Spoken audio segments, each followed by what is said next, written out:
करते हैं अपना सेकंड क्वेश्चन फर्स्ट वाले से बहुत ज्यादा आसान है और काफी ज्यादा कॉन्सेप्चुअल है। आपको पता चलेगा कि जो वेरिएबल्स होते हैं कांस्टेंट होते हैं, अलजेब्रा का रियल लाइफ में कहां पे इस्तेमाल होता है। तो आइए देखते हैं क्वेश्चन क्या कहता है। पहले क्वेश्चन पढ़ते हैं, फिर आपको मैं इसका इस्तेमाल दिखाऊंगा कि किस तरीके से ना इस्तेमाल होता है। The perimeter of a rectangular swimming pool is 154 metre, its length is 2 meter more than twice its breadth. What are the length and breadth of the pool? यानी कि कहता है कि मान लो हमारे पास कोई स्विमिंग पूल है, ठीक है जी, ये रहा रेक्टेंगुलर स्विमिंग पूल, ठीक है जी। इतने में कोई दिक्कत? कहता है इसका पेरीमीटर कितना 154 मीटर है।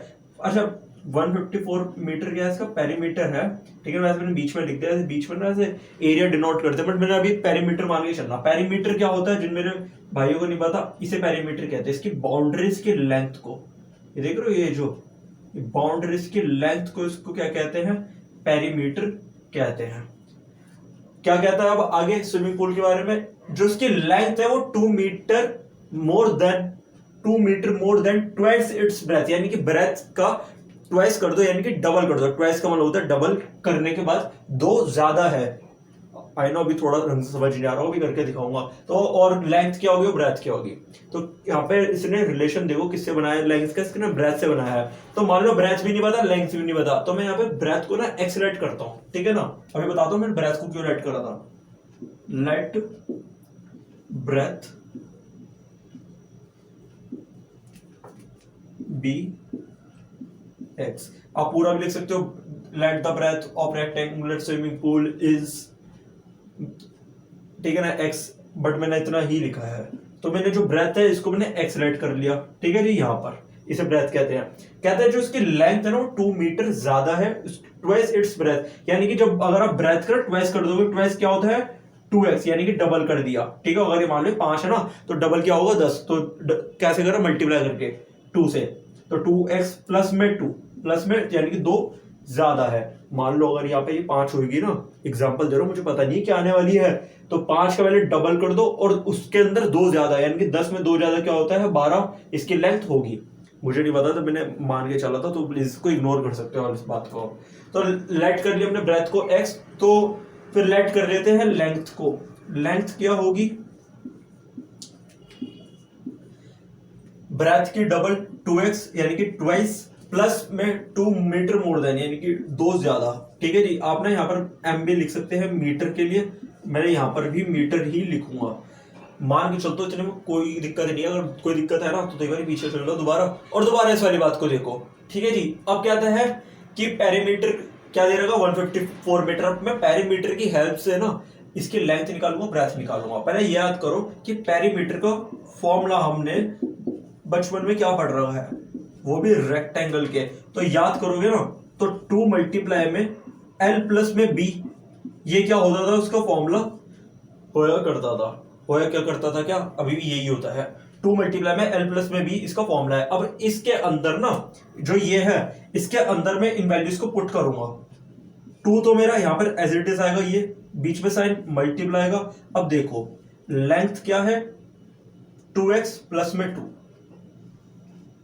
2x प्लस में 2 क्या है, इसकी लेंथ है, प्लस में देखो, प्लस को मैं थोड़ा ना बड़ा बना रहा हूं, ये वाला प्लस, जिससे तुम्हें अलग से दिखे। ब्रेथ उसकी प्लस कर दो, ब्रेथ क्या है हमारी x है, मैंने यहां पर इसका x लिख दिया है। इतने में कोई दिक्कत है, समझ आते हैं। अब हम क्या करेंगे, इसको सॉल्व करते हैं। तो 2 को तो पहले यहीं पे रहने दो, बीच में साइन मल्टीप्लाई का 2x प्लस में x। देखो वेरिएबल के अंदर वेरिएबल ऐड होता है, कांस्टेंट में कांस्टेंट ऐड होता है। तो मैंने यहाँ पर 2x दिख रहा है और यहाँ पर मुझे x दिख रहा है, तो मैंने इनको ऐड कर दिया। 2x में मैंने x ऐड करूंगा, तो यहाँ पे मेरा 3x, और ये जो मेरा 2 है ये किसी में ऐड नहीं हो पाएगा, ठीक है, क्योंकि इसके पीछे कोई x नहीं लगा हुआ, यानी कोई वेरिएबल नहीं है, तो इसको मैंने एज इट इज लिख दिया, ठीक है जी। अब मैं इसको आगे सॉल्व करूंगा। देखो बेसिक अभी इक्वेशन बन चुकी है, और यहां पर आप क्या लिखोगे, पेरीमीटर क्या दे रखा था 154, मैं इसको रह गया था लिखना, मैं तुम्हारे लिए लिख रहा हूँ, वैसे साथ में लिख करके चलना है। यहाँ पर ये 154 आएगा, ठीक है जी। इसको मैंने इक्वल लिख रखा है, ठीक है जी। ये इक्वल का साइन बनाओ, यार वैरो मत बनाना, ठीक है ना। इतने कोई दिक्कत है। अब मैं इसको आगे सॉल्व करूंगा, आगे मैं इसको यहां पर सॉल्व करूंगा। पहले इतना ना तो नोट कर लो, फिर हम आगे सॉल्व करते हैं। ठीक है, अब हम करते हैं आगे सॉल्व। तो मैं बाकी का जो पार्ट होगा मैं इसको यहाँ पे सॉल्व करूंगा।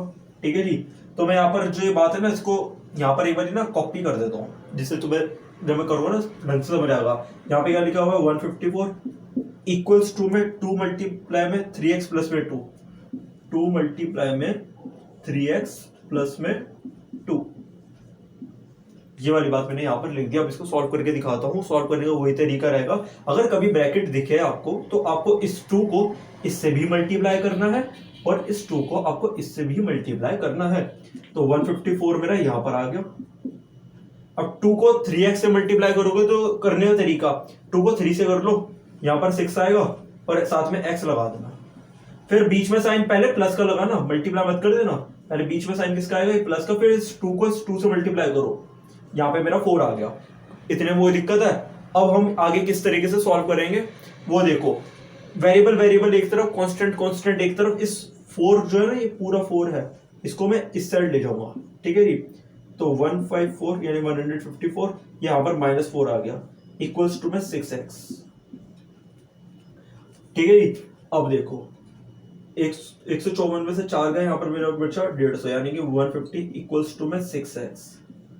150 मेरा यहाँ पर एज इट इज आएगा, बीच में कुछ नहीं होता तो मल्टीप्लाई होता है, मल्टीप्लाई का दूसरी साइड जाकर के डिवाइड हो जाता है, यानी कि मैं नीचे लिख दूंगा उसको इस तरीके से, इक्वल्स टू में मेरा x।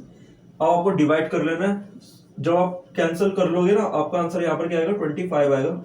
6 के 25 6 क्या होता है, नीचे जगह नहीं थी तो एक बार मैं यहाँ लिख देता हूँ। 150 को जब मैंने कैंसिल कर दिया तो मेरा यहाँ पर आंसर जो आएगा ना वो 25 आएगा, यानी कि x की वैल्यू क्या है, मेरी 25 आई है।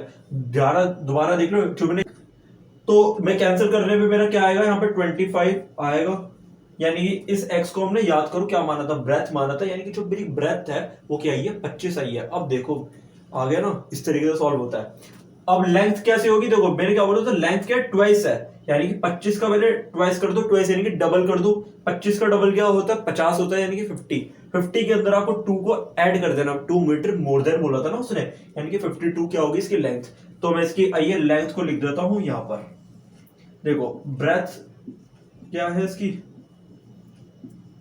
वो आई है हमारी 25 मीटर, और जो मेरी लेंथ है, लेंथ को कैसे लिखूंगा, देखो 25 का डबल, यानी कि 25 को पहले मैं 2 से करूंगा मल्टीप्लाई, और 2 मीटर मोर देन, और 2 मीटर के लिए मैं 2 को प्लस कर दूंगा। ठीक है जी, 25 का डबल क्या होता है, 50 होता है। 50 के अंदर मैं 2 को प्लस कर दूंगा, यहाँ पे ना मीटर लिखते रहना, ठीक है ना, ये ओवरऑल ना ऐसे करके मीटर लिख सकते हो, नहीं भी लिखोगे तो नंबर नहीं कटने वाले। 52 मीटर क्या होगी, इसकी लेंथ होगी। और मैं दोबारा जैसे कि मैं आपको कहता हूं ना कि पहली बार देख लो, फिर मैं आपको दोबारा क्वेश्चन समझाता हूं। ये तो एक बार मैं दोबारा आप लोगों को ना क्वेश्चन समझा देता हूं। क्वेश्चन क्या था, देखो perimeter of a rectangular swimming pool is 154 metre. Perimeter कितना था, 154 मीटर। पेरीमीटर क्या होता है, इसकी लेंथ को कहते हैं, यानी कि इसकी बाउंड्रीज को कहता है। लेंथ क्या है, 2 metre more than twice its breadth, यानी कि ब्रेथ का ट्वाइस करने पे, 2 ज्यादा करने पे क्या आएगी, इसकी लेंथ आ जाएगी। ठीक है जी, तो फिर मैंने क्या करा, मैंने ब्रेथ को मैंने x मान लिया, x मीटर, और जो लेंथ क्या है इसकी ट्वाइस, यानी कि 2x, यानी कि ब्रेथ का डबल, और 2 मीटर मोर देन, यानी कि 2 ज्यादा, और मैंने प्लस कर दिया। 2x प्लस में 2 मैंने कर दिया है। अगर नहीं आ रही ना बात समझ, दोबारा क्वेश्चन देख सकते हो, कोई पैसे चार्ज नहीं होंगे आप लोगों से। ठीक है, पेरीमीटर क्या है, किसी भी रेक्टेंगुलर को देख लोगे तो 2 इंटू में l प्लस में b होता है, 2 मल्टीप्लाई में लेंथ प्लस में ब्रेथ। ठीक है जी, लेंथ क्या है मेरी 2x प्लस में 2, मैंने यहां पर लिख कर दिखाया था। ब्रेथ क्या है मेरी x है, ये प्लस जो बड़ा सा लगाया ना मैंने, इसके लिए लगाया है ये। अब 2x प्लस में x क्या होता है, 3x, और 2 मेरा यहाँ पर एज इट इज आ गया। वेरिएबल के अंदर वेरिएबल ऐड होता है, कांस्टेंट के अंदर कांस्टेंट ऐड होता है, और 2 मेरा जो ये था, ये मेरा एज इट इज चल रहा है यहाँ पर। 154 इक्वल्स टू में 2 मल्टीप्लाई में 3x प्लस में 2, इसको ही मेरी ये सिंपल इक्वेशन बन चुकी है, लीनियर इक्वेशन, मैंने यहाँ पर लिख दिया था।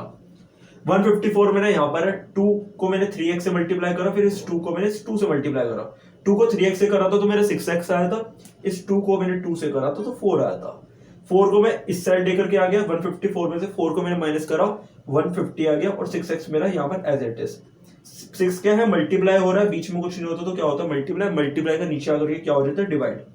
तो मैंने यहाँ पर इसको कैंसिल कर लिया, 150 को 6 से, तो मेरी x की वैल्यू क्या आ गई 25। 25 मुझे फिर याद आया, यानी कि x क्या था मेरे ब्रेथ थी, ठीक है जी। यहाँ पर मैंने लेट करा था, फिर मैंने ब्रेथ यहाँ पे 25 मीटर लिख दी। लेंथ क्या होती है twice of breadth, two more than, यानी कि दो ज्यादा, तो ट्वाइस कर दिया मैंने 25 का 2 से मल्टीप्लाई करके, ट्वाइस यानी कि डबल। ये बोलते हैं ना थ्राइस, थ्राइस का बोल होता है ट्रिपल, यहाँ पे यानी कि मैं 3 से मल्टीप्लाई करता हूँ, फिलहाल अभी ट्वाइस बोला 2 से कर रहा हूँ। 25 को मैंने 2 से मल्टीप्लाई कर दिया, ठीक है जी, 50 आ गया, 2 मैंने इसमें ऐड कर दिया, 2 मोर देन बोला था, तो 50 प्लस में 2 52 मीटर हो गया। मान के चलते क्वेश्चन अच्छा लगा होगा तो प्लीज वीडियो को लाइक जरूर करना।